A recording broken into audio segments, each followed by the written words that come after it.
It's more than merely a hospital. It's more than merely a neurosurgeon on call 24/7 at a level 1. It's level 2 trauma centers that can also save lives and reduce those disabilities. And those level 2s can be anywhere from the Fayettevilles or the Jonesboroughs or the Eldorados or the Texarkanas. It's level 3 trauma centers that also have a different level. All of these staged up. It's level 4 trauma centers. All of those things collectively. But as I indicated, it's also all those other programs. It's AHECs. It's community health centers. It's home health. Can you understand how important it is if we can treat people where they live? If we can provide services for them where they are, it's better for them. And you know what? It's better for the taxpayers because it's cheaper.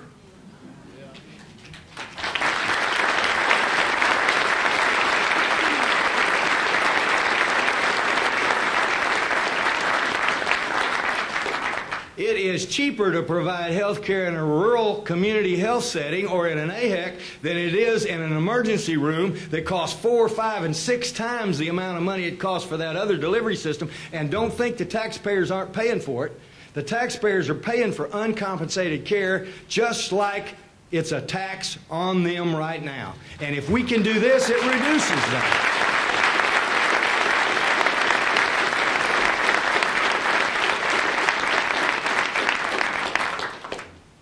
But it will take, as the speaker indicated, a lot of work. Because I can assure you that tobacco companies are working very hard. Have you seen a common theme in some of the letters? Have you seen a common theme, ladies and gentlemen of the House and the Senate, in some of your phone calls? I mean, these people are good. They're very sophisticated. They send out information. Be sure and tell your rep this, this, and this. These are the arguments that you should use.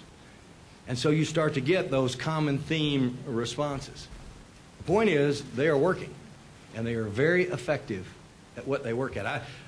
Just pure happenstance. I was flipping through some channels the other day, and that movie that had Pacino in it, about the tobacco settlement stuff and the 60-minute stuff, and had Mike Moore, the Attorney General, on. I wish we could show that whole movie and get it to every Arkansan and let them see it.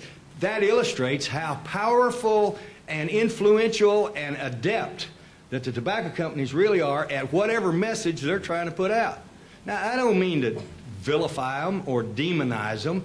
They've got their interests to protect, and they're going to protect them. And they're going to be able to successfully protect them if you don't, and we don't, and all of us don't do our work to counteract it.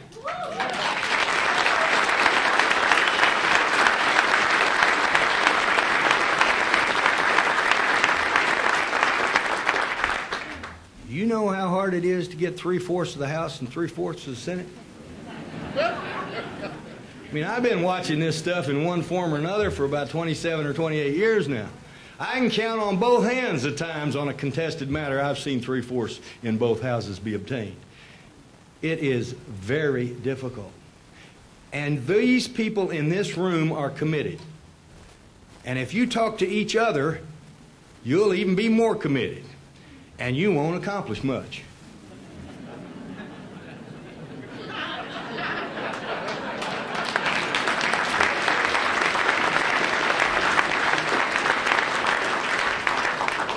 And if you think all you have to do is talk to your own senator and rep, as important as that is, and you negate the fact that you've got a best friend, somebody that you used to be your Sunday school teacher, a son or a daughter, a cousin in another part of the state, and you neglect to call that relative or that friend or that colleague and impress upon them the importance of talking to their senator and their rep, then again, we miss the boat. It is not enough for you just to do your part. We won't win if you just do your part. You have to do your part and then go recruit. Am I talking right? You have to go recruit somebody else to talk to theirs. Do it professionally. Do it constructively. These men and women in the House and the Senate are working their fingers to the bone trying to represent their constituents and their interests. They deserve your respect. So when you talk to them, do it in a constructive, it works better anyway, constructive, positive manner. I mean, I got a bunch of friends back there. You threaten them, they get old red stuff on the back of their neck, and they go the other way. It is a long, uphill, tough fight. But the facts, the data, support what we're trying to do. Is it risky? Yes. Do we make people mad? Yes. Will we burn some bridges with some folks? Yes. I had a friend that told me once, it's more important what you do than how long you stay there. It's more important what we do and what we do for those less fortunate and those we leave behind. This is what this is all about. This is the one thing that we have not yet been able to do in the first couple years of this administration. We've tackled and, with the help of the legislature, have had major success in improving education from cradle to grave in every aspect of it. We've developed economic development tools and resources and strategies that have resulted in Arkansas going opposite the rest of the country in terms of new jobs and new opportunities and new economic incentives. The one area that we have not really been able to address, and so many people have said we got to wait on the feds because it's a national problem. It is a national problem, but we can do some things now comprehensively for health care to improve the quality of health care for our people from one end of the spectrum to the other. We can do it in a way that actually is sensible and creates an opportunity for people to be able to pay for it without raiding education or raiding those other services that are so essential to our state. This is a once-in-a-generation opportunity for Arkansas to step forward and leapfrog other states that we like to think we compete with.